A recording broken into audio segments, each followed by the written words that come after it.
Единственная в Абхазии школа для детей с ограниченными возможностями существует с 1972 года. Здесь работают дефектологи, психологи, психиатры, детские врачи. Одним словом, полностью школа обеспечена всеми необходимыми кадрами и соответствует нормам подобных учебных заведений. Благодаря поддержке столичной администрации в школе работают различные бесплатные кружки: рукоделие, умелые ручки, студия рисования, кружок изучения родного языка, а также студия, где ребята обучаются азам музыкально-сценического искусства. В ходе инспекции руководители столичной администрации посетили спектакль театральной студии и поддержали юных актеров.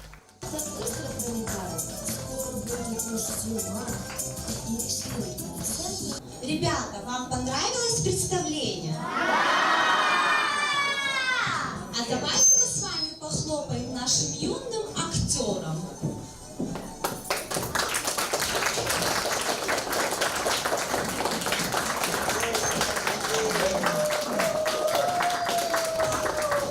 Контингент школы на сегодняшний день 136 человек. Кружок у нас музыкально-сценический. Наши представления довольно масштабные. Зритель имеет удовольствие, могу сказать, видеть на сцене филармонии, потому что у нас 2 раза в год отчетные спектакли. А далее у нас кружок хореографии, кружок журналистики. Весьма успешно наша школа имеет свой собственный журнал. Правда, пока 1 выпуск, первый, но мы в дальнейшем планируем еще 1 выпуск сделать. Планируем 2-3 выпуска в год. Далее кружок компьютерный. Роснефть нам в школе подарила компьютеры, после чего был открыт компьютерный кружок для детей. Кружок родное слово, русский язык, кружок абхазского языка, то, что необходимо в первую очередь, потому как это язык государственный. Кружок рисования и кружок умелые руки, потому что наши дети очень любят делать поделки всякого рода. Если заметили, по правую сторону от меня стоит очень такой цветник красивый. Это все сделано руками детей совместно с педагогом столярной мастерской.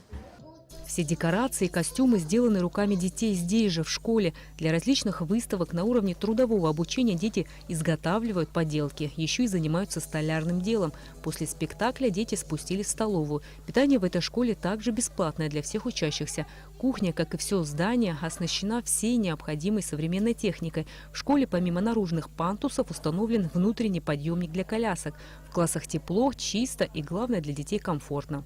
В Сухуми всего 31 общеобразовательное учреждение, находящееся в ведении управления образования столицы. В их числе 15 школ и 13 детских садов. Спортивные и музыкальные школы. Во всех средних школах есть общеобразовательные кружки. Все они находятся на городском обеспечении. По управлению образования в городе, в бюджет города почти половину всех средств расходной части уходит на управление образования. Из миллиарда бюджета города Сухум 412 миллионов – это бюджет управления образования.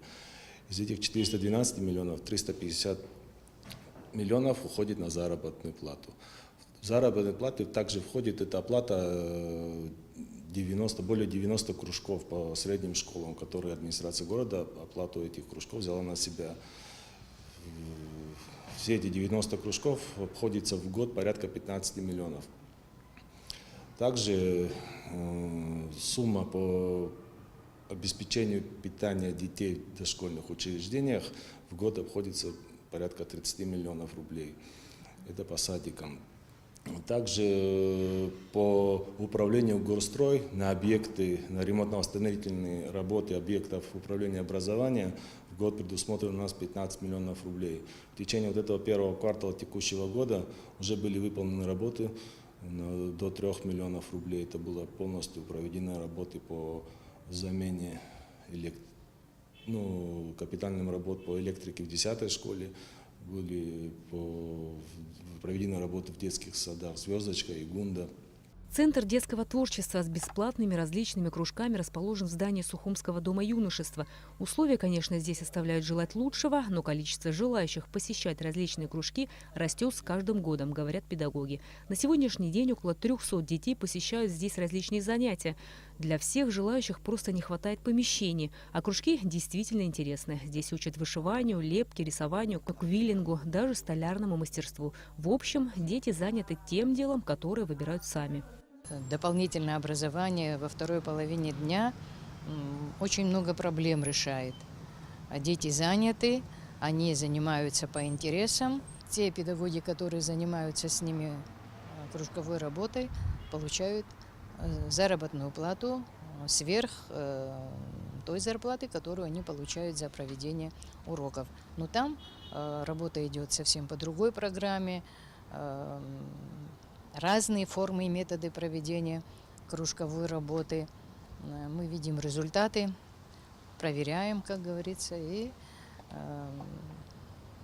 с удовольствием и учителя работают, и тренеры работают, и дети тоже. Я думаю, что и родители довольны.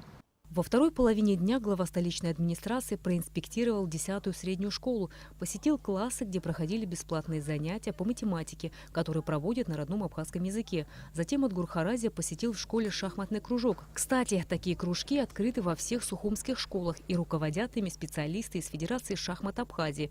Кружки организованы в рамках реализации программы администрации города Сухум «Мой выбор здоровья». Надо отметить, что большую помощь в этом нам оказал шахматный клуб во главе с его руководителем. Он прислал вот таких молодых ребят, учителей, которые помогли организовать это дело в школах. И благодаря этому мы видим, что дети с удовольствием ходят на эти занятия. И общеизвестно, что это доказано наукой, что дети, которые занимаются шахматами и музыкой, что они лучше развиваются и лучше осваивают другие предметы. И мы на практике в этом сами убедились. И я думаю, что мы дальше будем развивать вот эти кружки. В 5-й школе в новом районе гости тоже были приятно удивлены. Все кружки, которые удалось посетить, велись исключительно на родном языке. На занятиях по математике, биологии и даже на спортивных секциях учащиеся на все вопросы отвечали только на абхазском. Радует, что детей в этих секциях очень много.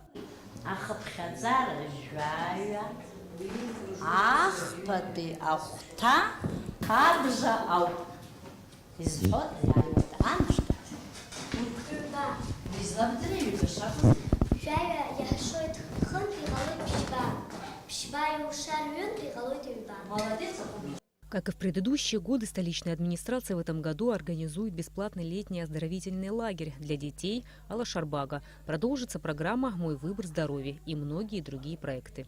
Рената Шака, Тимур Гугохи, Абхазское телевидение.